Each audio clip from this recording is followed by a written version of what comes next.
Before we even get started, I want to make sure you can see my new shirt. Bake bread, avoid plague, revolt! Another treasure from Matt Taibbi's Substack, Meet the Censored, Mark Crispin Miller. The NYU professor becomes the latest academic to fall afoul of idea police. I should say up front that I also have run afoul of the idea police in my university. And it doesn't really matter which university it is. I think I would run afoul of the idea police wherever they live and breathe. I know that people think of universities as bastions of leftist thought, but it ain't necessarily so. A lot of professors, and especially a lot of managers, think neoliberal. Whether Democrats or Republicans, they subscribe to Ronnie Reagan and Maggie Thatcher's way of thinking about the markets. They run universities like businesses. Academic deans and provosts are the worst, but even department chairs sometimes become neoliberal minions. Even assistant department chairs. They're part of the collective bargaining agreement, they're part of the union, but they still turn on their brothers and sisters when the neoliberal order requires it.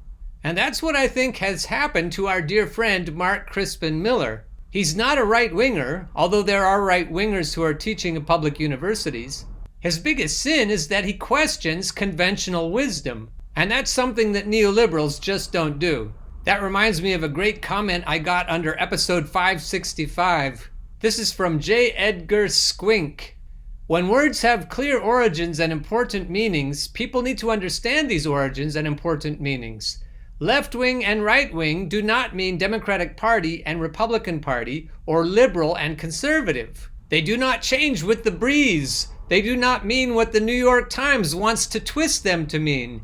They mean, respectively, for the democratic principle and for the aristocratic principle. They come from the French Parliament in the run-up to the French Revolution. The opponents of the monarchy took to sitting in the left wing of the chamber, and the supporters of the monarchy took to sitting in the right wing. Remember that the next time you hear somebody say, it's not about left versus right, it's about the oligarchy versus the rest of us. That is what left versus right originally and properly means. So it matters not whether it's a monarchy or an oligarchy. If you're against it, you sit in the left chamber. If you're tired of getting pushed around by assholes with money, you're a left-winger. But if you suck up to power and identify with it, whether or not your ship has yet come in, you are a right-winger. Right-wingers suck up to power, left-wingers resist it. That's why it's a joke that Blue Dog Democrats and New Democrats think of themselves as leftists. Nothing could be further from the truth. And that's why populist Republicans also are not right-wingers by this definition. Anybody who's for the people against the powers is a left-winger. You would have sat in the left wing of Parliament in France. Tell that to some of your favorite Republicans. So now let's meet the censored. Mark Crispin Miller, author and longtime New York University professor, has unconventional views. Even work he's done that's won mainstream praise is unconventional upon close examination. If you came of political age during the Iraq War years, you probably remember him for The Bush Dyslexicon, a witty, challenging book that took a deep dive into the speech patterns of George W. Bush. Dyslexicon, that's pretty good. Unwrapping the thought processes behind famed Bushisms like, the question is, how many hands have I shaked? Miller found a metaphor for the broad illogic under American society. However, that book's central idea that we Americans have been tricked out of our democracy by a vast and very smart conspiracy of stupid talkers was too rich for some mainstream commentators. Crispin Miller argued that when people like Donald Rumsfeld told us that victory in Iraq may not come in a month or a year or even 5 years, that in fact even fighting forever might be a victory, in my view, the joke was not that this message was garbled by Bush, but rather that it was conveyed clearly by producers, anchors, editors, journalists, and pundits who were fatally dyslexic in doping out the very spectacle it presents to us. Presenting madness as sanity required a brokenness of mind that just happened to come out of the president's mouth as laugh lines. Since then, Crispin Miller has become known for blogging about official deceptions, and his attentions are often focused in directions that make even hardened skeptics like me nervous. I would say, Matt, that it's probably easier to make you nervous than to make me nervous, but that may be debatable.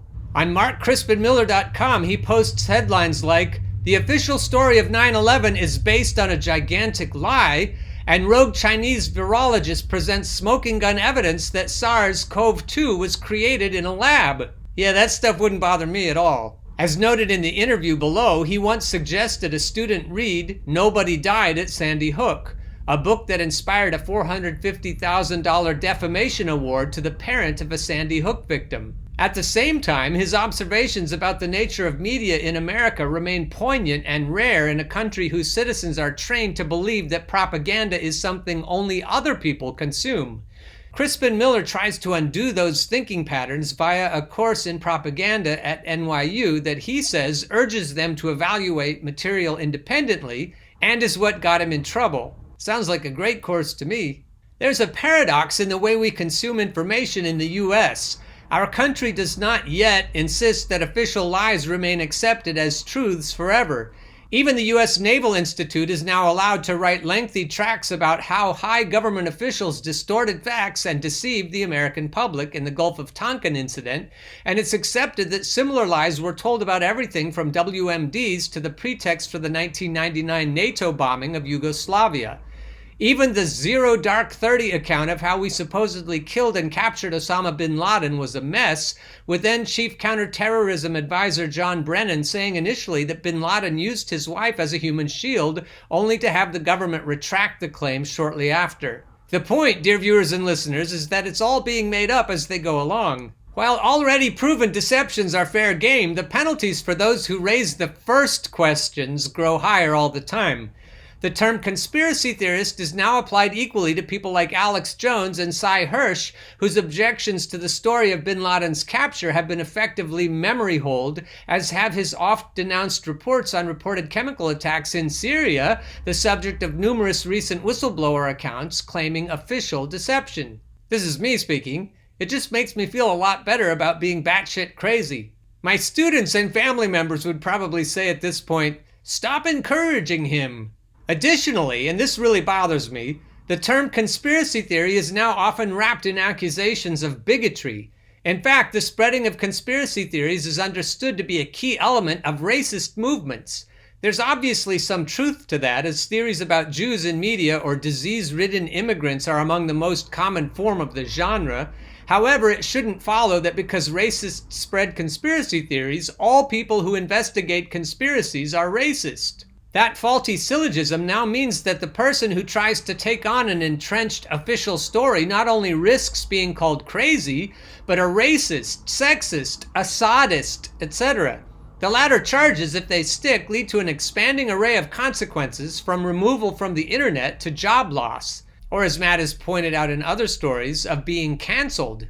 This effect has heightened during the pandemic, a period when we've been encouraged to forget how often conventional wisdom about COVID-19 has shifted. Bruno Macias points out a tweet that we have no longer access to. The tweet in question is from Vox.com. Oh, and face masks? You can pass on them.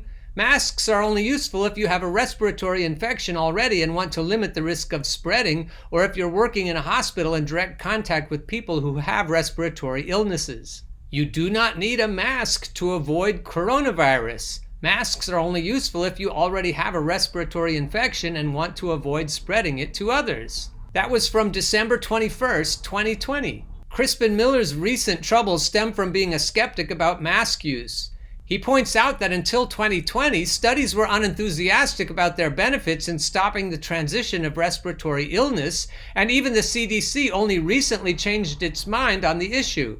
When he broached the subject in class, a student responded critically on Twitter. And this student, Julia Jackson, tweeted it directly at New York University.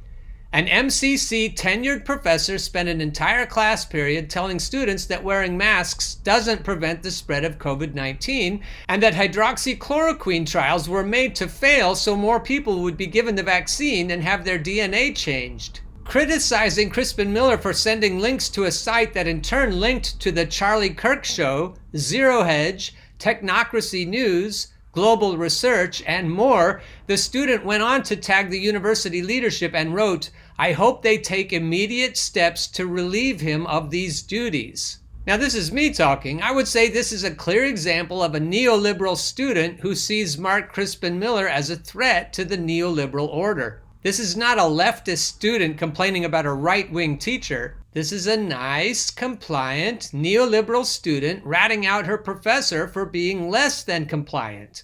And then you get this predictable response from the neoliberal department. At least I find it predictable based on my own experiences. Crispin Miller's department responded by promising, "We have made this a priority and are discussing next steps." This in turn led to a now standard cancellation ritual. This book, Overcoming Mobbing, is sitting under my camera right now, so I can't pick it up and show it to you. A Recovery Guide for Workplace Aggression and Bullying by Maureen Duffy and Len Sperry. I recommend this book highly, as it has probably saved my life. That's why it's both encouraging and frightening to see Matt refer to this as a now standard cancellation ritual. Based on my anecdotal evidence, I'd say he's absolutely right. A denunciation letter from academic colleagues asked the school to complete a review of Miller's intimidating tactics, abuses of authority, aggression, and microaggressions, and explicit hate speech, none of which are excused by academic freedom and First Amendment protections. This is a perfect setup. It's just like, "Have you stopped beating your wife?" questions. It's set up like a form letter so the student will know in advance what she should accuse him of. All you have to do, young lady, is accuse him of intimidating tactics, abuses of authority, aggression, and microaggressions, and then throw in explicit hate speech if that doesn't work, and you've got him.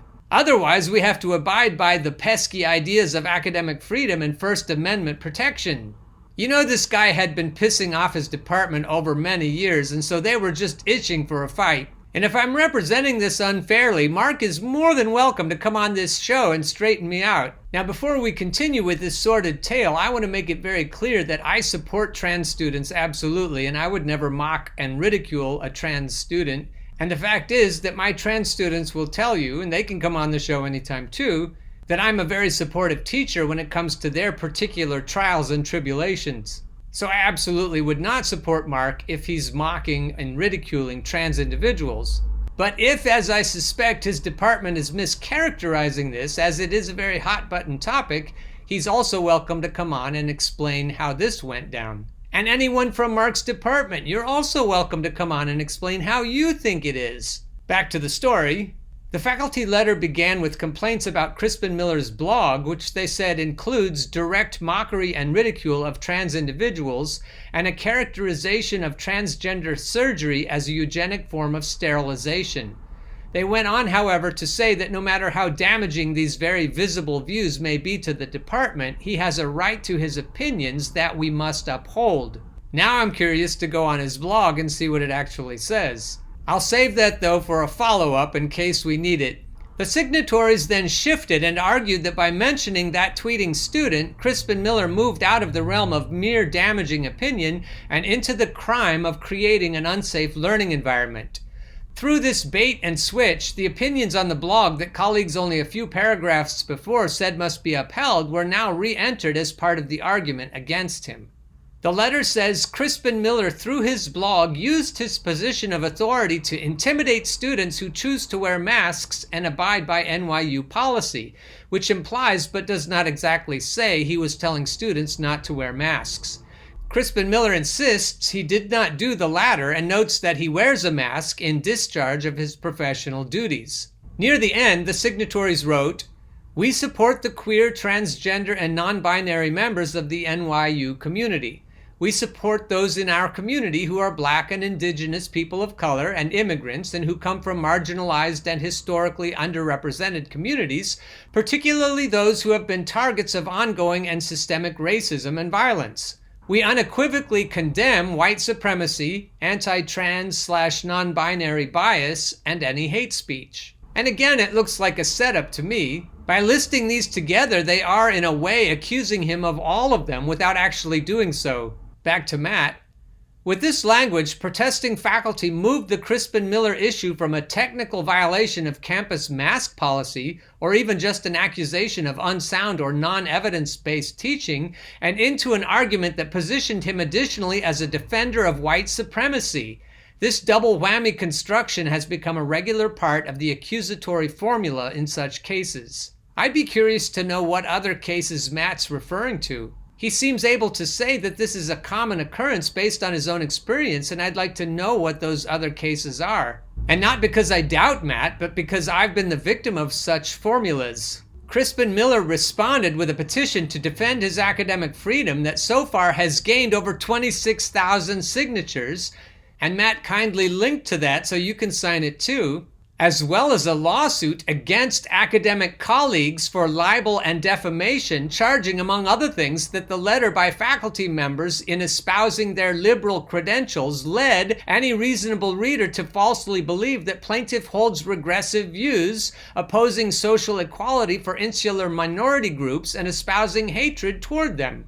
The problem with this sort of lawsuit, as I know from personal experience, is that when you go before a judge, whether the judge is a Republican or a Democrat, that judge is likely to be a neoliberal. And neoliberal judges have been appointed for at least 40 years, so they're all pretty much neoliberals. I actually met one, though, that wasn't, a federal judge I met in Pittsburgh. That particular judge I would call a progressive, and mean it with all my heart, in an absolutely non-pejorative sense. In my case, Allen Howell versus Millersville University, the judge was afraid to let it go to trial. According to my lawyer, federal judges are very seldom going to take the case of an employee over an employer. We even appealed it, and 2 federal judges took the same position. I would have taken it to the Supreme Court, but my lawyer told me that they're all neoliberals too. The one mistake that I most wish they'd made was let it go to a jury trial and let a jury listen to my side of the story. But I digress, so let's head back to the story. I disagree with a lot of things Mark has written over the years, that's Matt talking, but he's exactly the kind of person whose teaching style tends to benefit college students. A smart person who thinks for himself and challenges students to do the same. By encouraging the school to sack him over a complaint, Crispin Miller's colleagues are telling students that it's faster to eliminate or suppress unpleasant ideas than find successful arguments against them. This feels like the opposite of teaching. Katie Halper and I interviewed Mark for Rolling Stone's Useful Idiots podcast. An abridged transcript of the interview is included below. Matt Taibbi. What happened? Mark Crispin Miller. I've been teaching at NYU since 1997.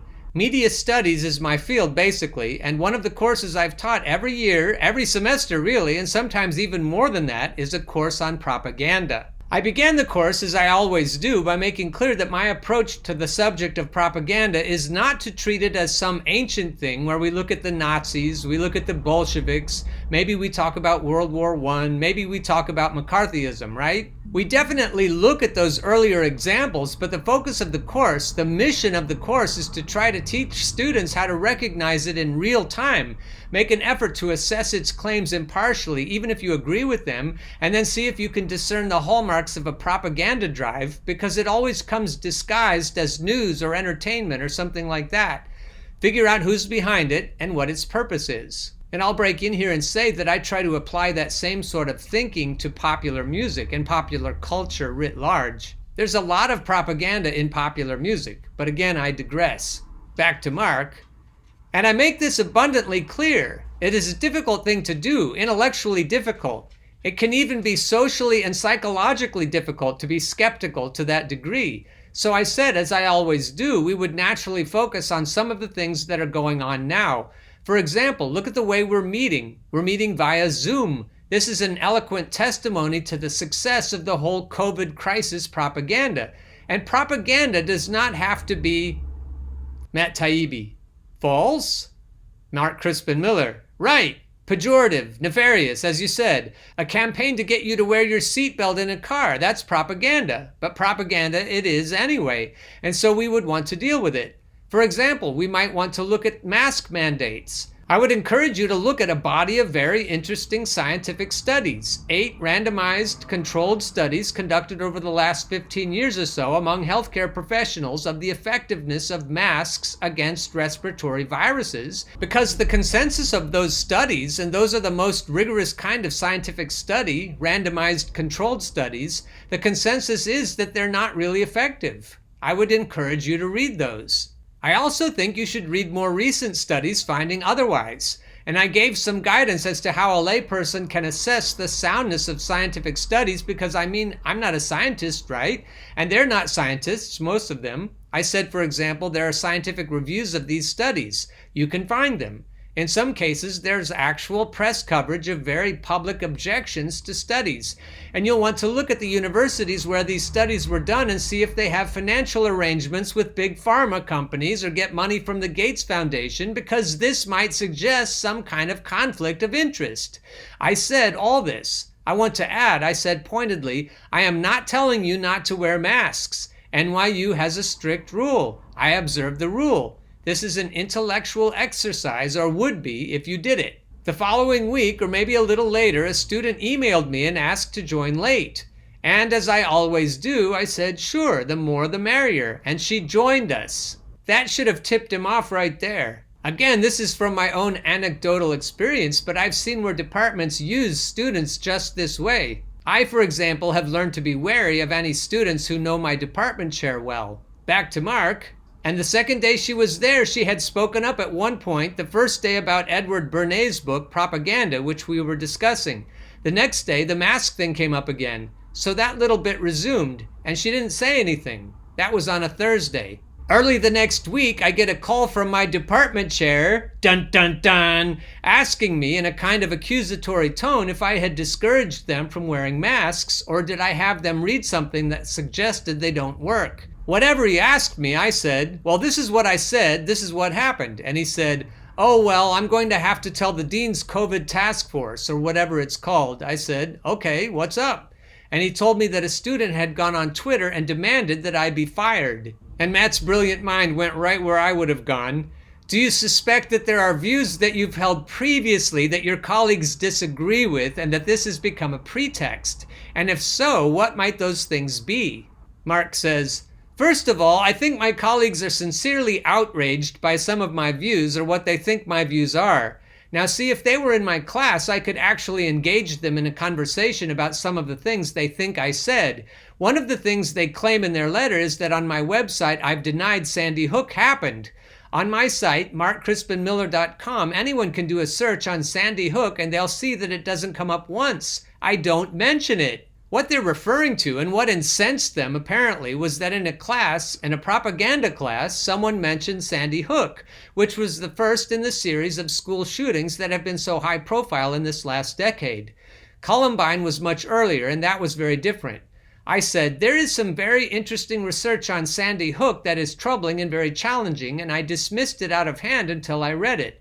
And I have to say, there's something to it. And so if you're interested in this, you might read it. And I mentioned this book, a collection of essays. That was my denying that Sandy Hook happened. So clearly, a student in the class reacted in precisely the way I urged them to try not to act in the class. That is, they just heard me say that about Sandy Hook and then went on and told some of my colleagues, he's denied Sandy Hook occurred.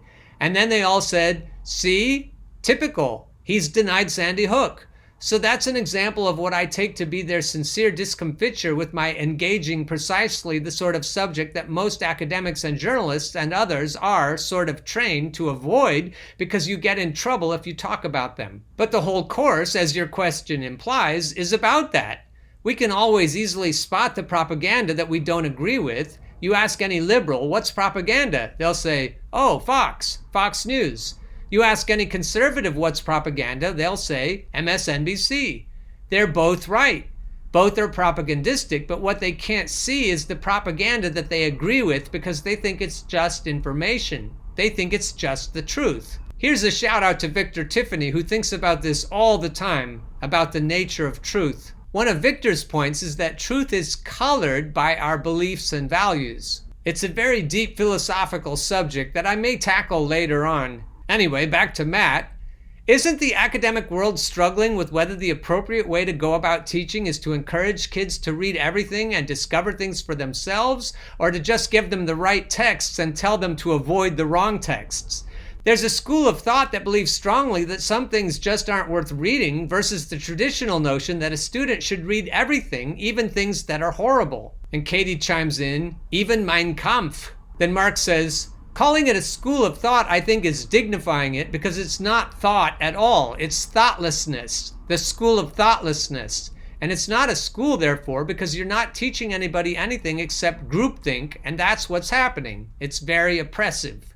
It sounds hyperbolic, but it's like going to school during the Cultural Revolution, or Gleichschaltung, which was the Nazi term for streamlining.